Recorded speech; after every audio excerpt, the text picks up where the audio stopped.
Okay, now that you know your way around Fusion a tiny bit, let's do our first project in CAD. Computer-aided design in Fusion. But you know what? It doesn't actually start in Fusion, and it doesn't start on a computer at all. It starts with something real that you can think about. I'm going to use this cone from the board game Talisman because it's deceptively simple looking. And I'm going to start with a pencil and a piece of paper, and I want you to do the same, because until you can put a few key lines down on paper and a few key measurements, the computer's going to be more your enemy than your friend.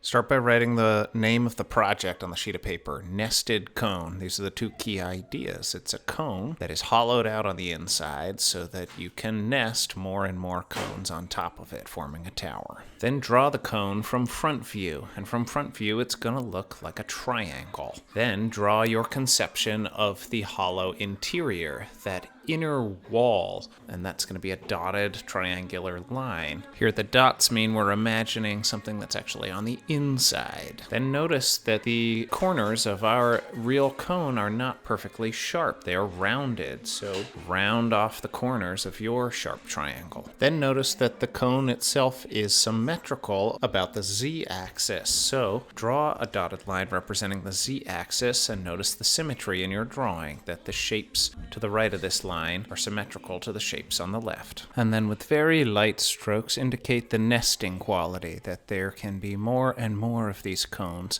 nested on top of the first. Now I'm going to measure the two key dimensions of the cone, and you can take my measurements, as the focus here is on CAD, not measuring. In a crude way, I am finding it to be 1/2 inch across the base of the cone, and 1, 2, 3, 4, 5, 6, 7, 8, 9/16 from the base to the tip. Okay, let's get those two dimensions on the drawing. Add these two little tick marks on either side of the base. The tick marks say, I am calling out a dimension that goes from here to here, and then put 1/2 inch across the base of the triangle, and then fill in the remaining space with a line that runs from one tick mark to the other tick mark, interrupted by your dimension, whose decimal equivalent is 0.5 inches. Why so many zeros? Well, look what I've got to do when I add 9/16 from the base to the tip. 9 divided by 16 has a decimal equivalent of 0.5625. I'm not suggesting that for reverse engineering a nested cone from a board game that I need 4 significant digits to the right of the decimal point, but I am wanting to start talking about how conversions can create these interesting dilemmas, and here I'm converting from fractional inches to decimal inches, and one of my fractions ended up with 4 numbers to the right of the decimal point, so that drove my decision to record 4 digits to the right of the decimal point here as well.